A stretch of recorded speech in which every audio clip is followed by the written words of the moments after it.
오늘 말씀 제목이 온 유대와 갈릴리와 사마리아의 교회들입니다. 오늘 읽은 본문 끝절에 나오는 구절이죠. 온 유대와 갈릴리와 사마리아 교회가 굉장히 익숙하지 않습니까? 사도행전 1장 8절의 말씀과 굉장히 비슷합니다. 예루살렘과 온 유대와 사마리아와 땅끝까지 이르러 증인 되리라고 예수님이 약속하셨죠. 하나님께서 말씀하신 대로 이루어 가고 계십니다. 사도행전 9장 31절에 나오는 이 교회는요, 우리 말씀 제목에는 교회들이라고 했습니다. 교회들. 그런데 이 성경 원문에는 그것이 복수형이 아니고요, 단수형입니다. 단수형이에요. 그게 뭘 의미하냐 하면은 개별적인 교회로서 예루살렘과 온 유대에 또 갈릴리에 사마리아에 곳곳에 교회들이 서 있는 것을 말하는 것이 아니라 지금 이 교회는요, 예루살렘에 있는 그 교회의 성도들이 현재는 흩어져 있는 것을 말합니다. 하나의 교회로 보고 있는 거죠. 예루살렘에 있는 그 하나의 교회가 박해를 인하여서 온 유대로 저 위쪽으로 갈릴리까지 그리고 사마리아 땅에도 흩어져 있는 것을 말합니다. 그래서 한 교회, 하나님의 그 백성들, 그것을 의미하는 거예요. 그래서 단수형으로 여기 성경에서는 말을 하고 있습니다. 그러나 결국에는 흩어져 있는 그 하나님의 백성들이 또 그들 중심으로 교회가 되어지는 거죠. 하나의 개교회로서 계속 세워져 갈 것입니다. 처음에는 예루살렘에서 성령이 임하신 후에 제자들이 그 현장에서 전도운동을 하였습니다. 복음을 증거하고 많은 기존 유대인들이 주께로 돌아왔습니다. 그리고 박해가 일어났고요. 이 박해를 인하여서 예루살렘에 있던 그 성도들이 예루살렘 밖으로 흩어졌습니다. 그들이 흩어져 있는 그 곳곳에서 교회가 또 세워지는 거죠. 그들 한 사람 한 사람이 하나님의 성전이기 때문에. 그리고 빌립은요, 사마리아로도 갔습니다. 사마리아에서 복음 증거하고 또 에디오피아 내시를 만나서 복음 증거하고, 하나님께서는 사울을 이방의 빛 선교사로 준비하고 계십니다. 그리고 베드로는 이방인들을 계속 만나고 있습니다. 이제 9장 끝부분에 또 10장에 쭉 이어지는 내용들을 보면은 하나님께서 베드로로 하여금 하나님 그리스도께서 남기신 사도들 중에 지도자 아닙니까?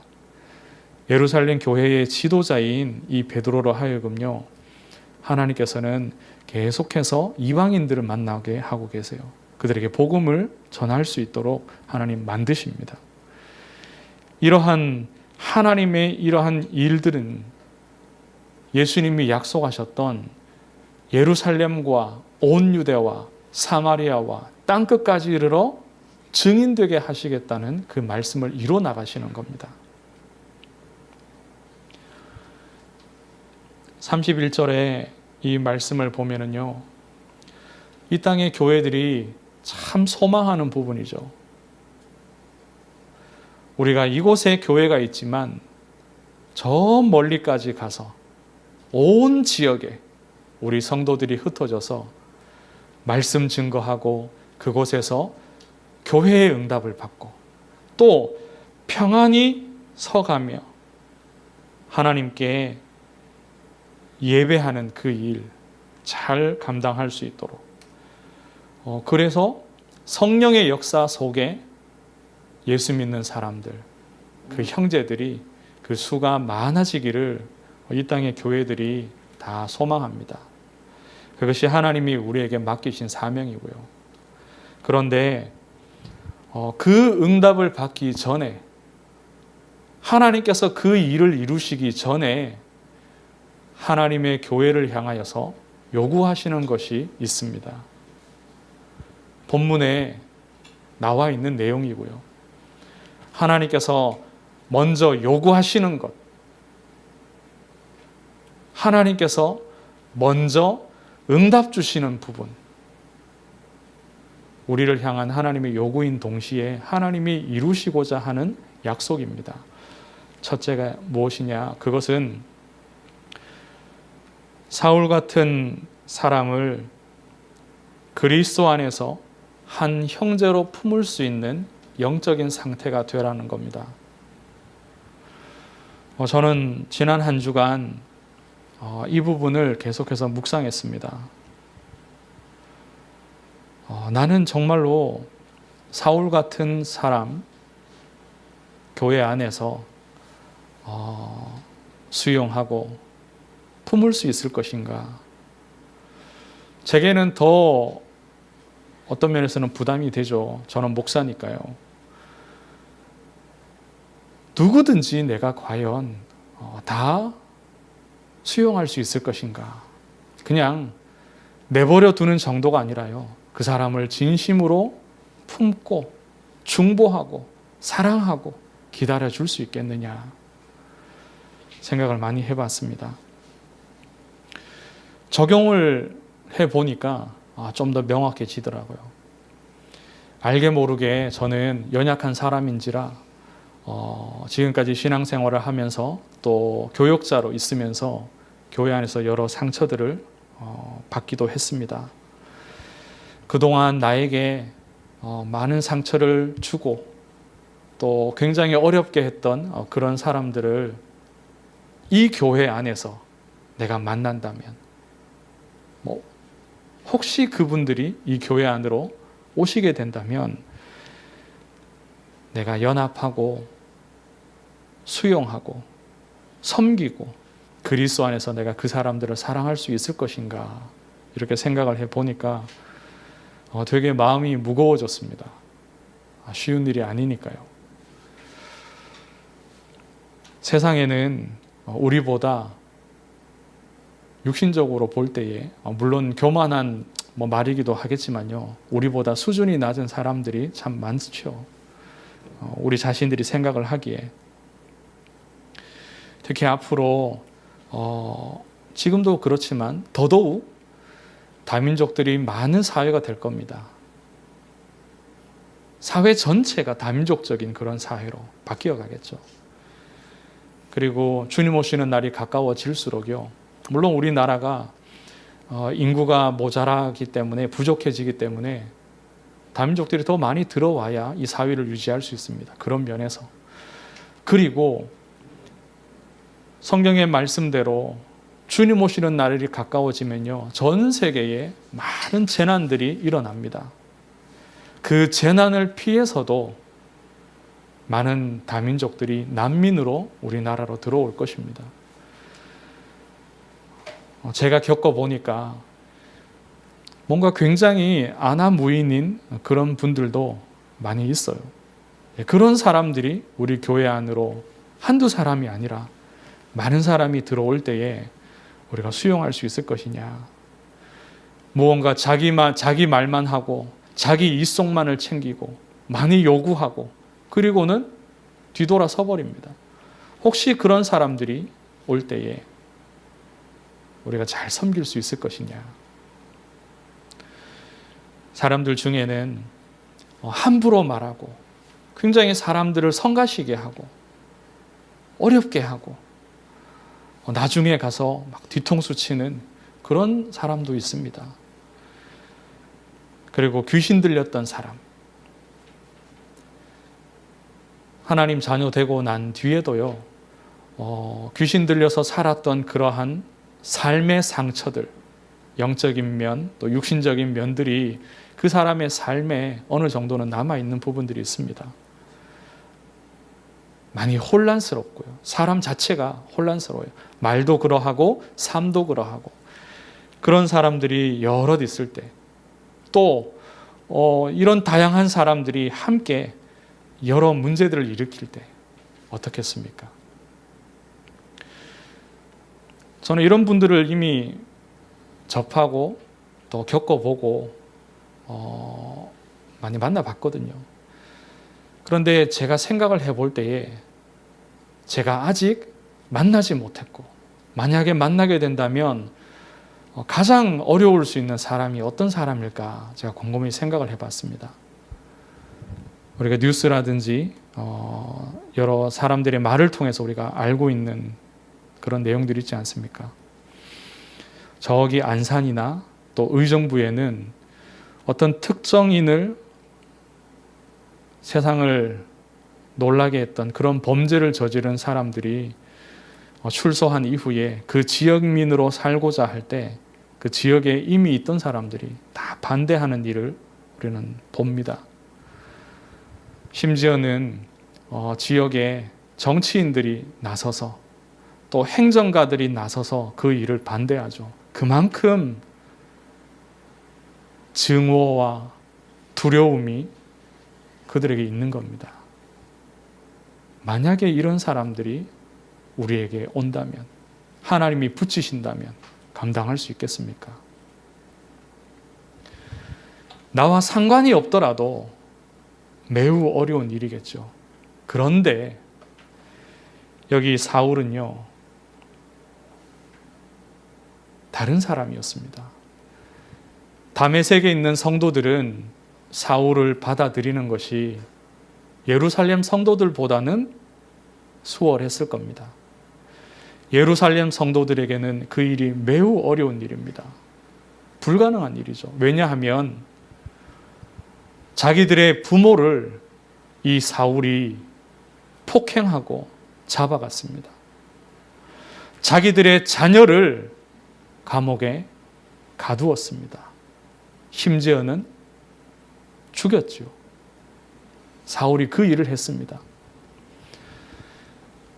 내 가족을, 내 부모를, 내 자녀를 폭행하고 심지어는 살인한 범죄자가 이제 예수님을 그리스도로 믿었노라고, 나도 하나님의 자녀라고 우리 교회에 온다면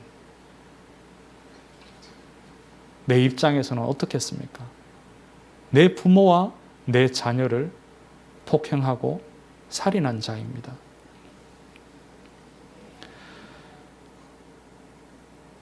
예루살렘 교회들은요, 성경에 보니까 두려워했다라고 말씀하고 있습니다. 당연히 증오가 있겠죠. 그거는 당연합니다. 미움과 증오가 가득할 것입니다. 그런데 성경은요, 두려워하였다라고 말합니다.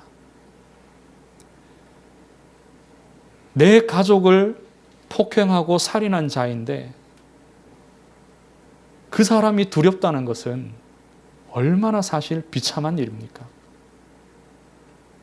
같은 증오가 일어나고 그 사람에게 갚아주고자 하는 그런 마음들은요, 당연합니다. 그런데 두려워하는 마음이 일어나요. 나도 잡혀갈 수 있다. 그 일이 또 일어날 수 있다라는 그 두려움, 그것은 사람에게 있는 그 상처로 인한 무력한 마음을 말하고 있는 겁니다. 굉장히 비참한 일이에요. 어찌할 수 없는 거죠. 저는 분명히 생각이 됩니다. 나는 이러한 사람을 수용할 수 없는 사람이다. 그런 사람이 교회로 들어올 때에 내 직분이 어떠한들 상관없이 나는 그런 사람을 품을 수 없고 그런 사람을 수용할 수 없고 섬길 수 없는 사람이다. 저는 그런 것을 분명히 인정합니다. 만약에 제가 그것을 할 수 있다면 그것은 저의 가식이죠. 그래서 결론이 무엇이냐? 나는 복음이 필요하구나.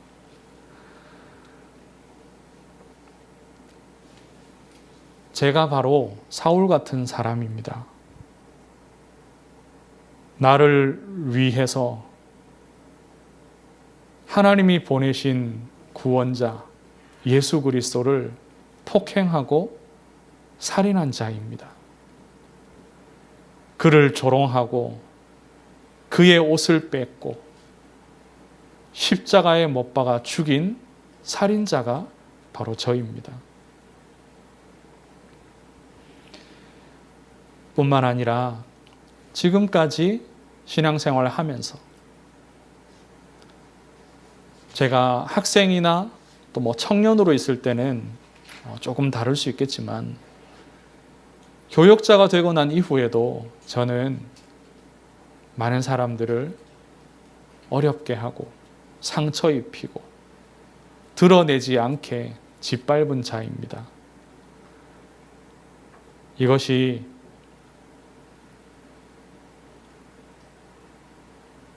하나님의 은혜 안에서 발견되어지는 우리의 본 모습이죠. 여기에서 그치는 것이 아니라 하나님이 우리를 위하여서 예비하신 은혜 속으로 들어가야 됩니다.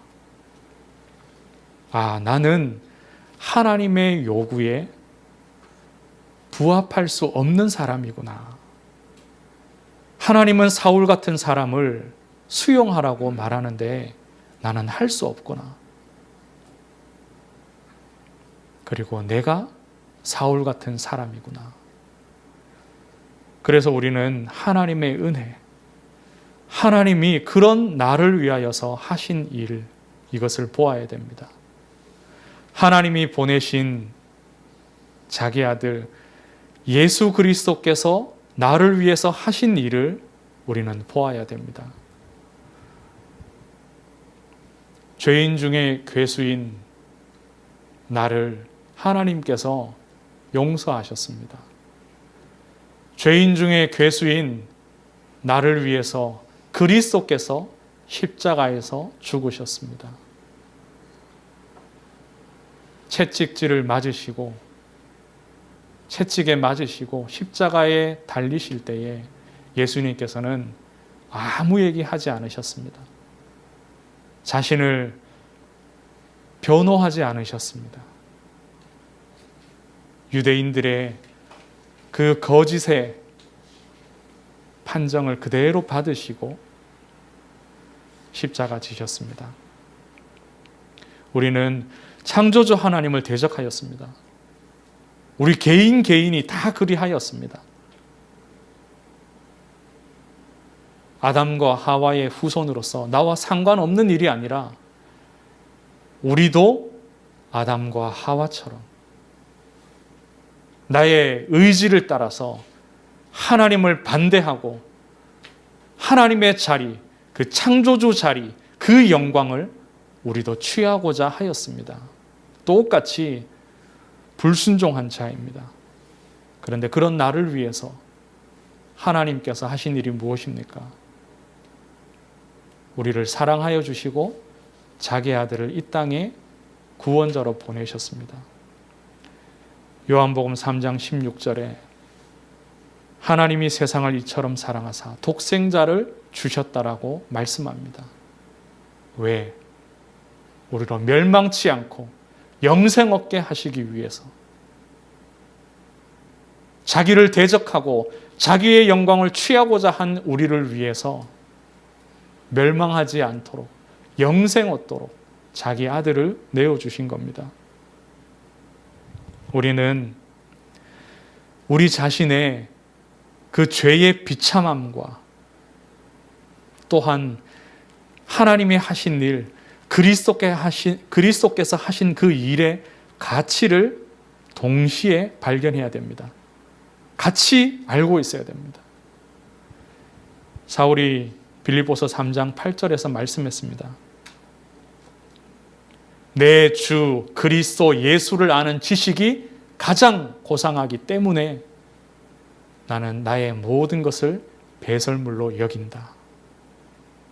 그리스도를 더 알고 그리스도 안에서 발견되기 위해서 그리스도를 아는 지식 안에서 내 모든 것을 배설물로 여긴다고 사울이 고백했습니다. 그리고 또한 우리는 성령 충만을 받아야 됩니다. 하나님의 은혜를 알고 그리스도께서 하신 그 일과 그 가치를 발견할 때에 하나님께서는 약속하신 성령을 우리에게 부어주십니다. 그 성령이 우리 안에 충만히 임할 때에 우리는 하나님의 요구를 감당할 수 있습니다. 왜냐하면 내 힘이 아니라 성령께서 하시는 것이기 때문에. 우리는 그런 사람들을 수용할 수 없습니다. 왜냐하면 앞서 말씀드렸듯이 나 자신이 그럴 수 있는 능력이 없습니다. 우리에게는 그런 것을 할 수 있는 선한 것이 없습니다. 우리 자신이 그와 같은 자이기 때문에 우리가 남을 수용하고 말과할 수 있는 그런 수준이 아닙니다. 사실은 내가 그와 같은 범죄자요, 그와 같은 살인자요, 핍박자요, 박해자요, 그리고 죄인 중에 괴수입니다. 그래서 우리에게는 아무런 감당할 수 있는 능력이 없습니다. 그리고 또 하나의 중요한 이유는 무엇이냐? 악한 사단, 그 영적인 존재가 가만히 있지 않습니다. 교회가 깨어지도록, 이간질하고 서로 분쟁하도록, 하나 되지 못하도록, 끊임없이 세상 것을 쫓아가도록 사단이 그렇게 만듭니다. 교회들이 세상 앞에서 부끄러워지는 이유가 무엇입니까? 바로 이것 때문입니다. 영적인 싸움에 실패하기 때문입니다. 물론 복음이 희미하여지기도 하고 그로 인하여서 하나님의 사명을 놓치기도 하고, 그런데 사단의 영적인 공격 앞에 무력하기 때문입니다. 싸움에 실패하기 때문에. 그래서 우리는 복음을 아는 지식, 나의 비참함을 돌아보는 그것과 함께 그리스도 아는 고상한 그 지식을 소유하며 그리고 성령으로 충만하여져야 됩니다. 그래야 성령께서 이런 사람들을 수용케 하십니다. 그리고 성령께서 나를 붙드셔서 내가 사울과 같은 일을 다시 하지 아니하도록 막으십니다. 성령께서 사단의 역사를 무너뜨리십니다. 말씀을 맺습니다.